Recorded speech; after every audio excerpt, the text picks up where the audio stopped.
Second Chronicles chapter 24. Joash was 7 years old when he began to reign, and he reigned 40 years in Jerusalem. His mother's name also was Zibiah of Beersheba.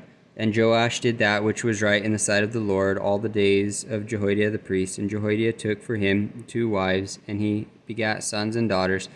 And it came to pass after this that Joash was minded to repair the house of the Lord, and he gathered together the priests and the Levites, and said to them, Go out unto the cities of Judah, and gather of all Israel money to repair the house of your God from year to year, and see that ye hasten the matter.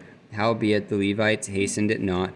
And the king called for Jehoiada the chief, and said unto him, Why hast thou not required of the Levites to bring in out of Judah and out of Jerusalem the collection, according to the commandment of Moses the servant of the Lord, and of the congregation of Israel, for the tabernacle of witnesses, for the sons of Ataliah, that wicked woman, had broken up the house of God, and also all the dedicated things of the house of the Lord did they bestow upon Baalim. And at the king's commandment they made a chest, and set it without all at the gate of the house of the Lord. And they made a proclamation through Judah and Jerusalem to bring in to the Lord the collection that Moses the servant of God laid upon Israel in the wilderness. And all the princes and all the people rejoiced, and brought in and cast into the chest, until they had made an end. Now it came to pass that at what time the chest was brought unto the king's office by the hand of the Levites, and when they saw that there was much money, the king's scribe and the king's high priest's officer came and emptied the chest, and took it, and carried it to his place again. Thus they did day by day, and gathered money in abundance. And the king and Jehoiada gave it to such as did the work of the service of the house of the Lord, and hired masons and carpenters to repair the house of the Lord, and also such as wrought iron and brass to mend the house of the Lord. So the workmen wrought, and the work was perfected by them. And they set the house of God in his state, and strengthened it. And when they had finished it, they brought the rest of the money before the king and Jehoiada. Wherefore they made vessels for the house of the Lord, even vessels to minister, and to offer withal, and spoons and vessels of gold and silver. And they brought burnt offerings in the house of the Lord continually all the days of Jehoiada. But Jehoiada waxed old, and was full of days when he died. 130 years old was he when he died. And they buried him in the city of David among the kings, because he had done good in Israel, both toward God and toward his house.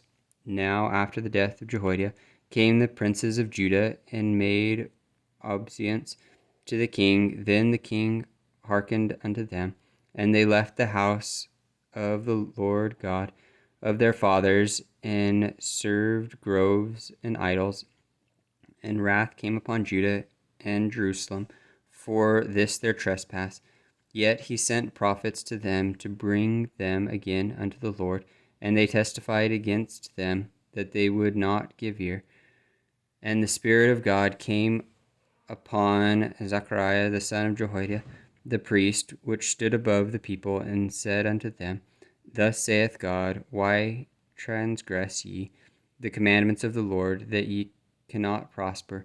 Because ye have forsaken the Lord, he hath also forsaken you. And they conspired against him, and stoned him with stones at the commandment of the king in the court of the house of the Lord. Thus Joash the king remembered not the kindness which Jehoiada his father had done to him, but slew his son. And when he died, he said, The Lord look upon it, and require it. And it came to pass at the end of the year that the host of Syria came up against him, and they came to Judah and Jerusalem, and destroyed all the princes of the people from among the people, and sent all the spoil of them unto the king of Damascus. For the army of the Syrians came with a small company of men, and the Lord delivered a very great host into their hand, because they had forsaken the Lord God of their fathers. So they executed judgment against Joash. And when they were departed from him, for they left him in great disease, his own servants conspired against him for the blood of the sons of Jehoiada the priest, and slew him on his bed, and he died. And they buried him in the city of David, but they buried him not in the sepulchre of the kings. And these are they that conspired against him: Zabad the son of Shemeath, an Ammonite, and Jehozabad the son of Shimrith, a Moabitess. Now concerning his sons, and the greatness of the burdens laid upon him, and the repairing of the house of God, behold, they are written in the story of the book of the kings, and Amaziah his son reigned in his stead.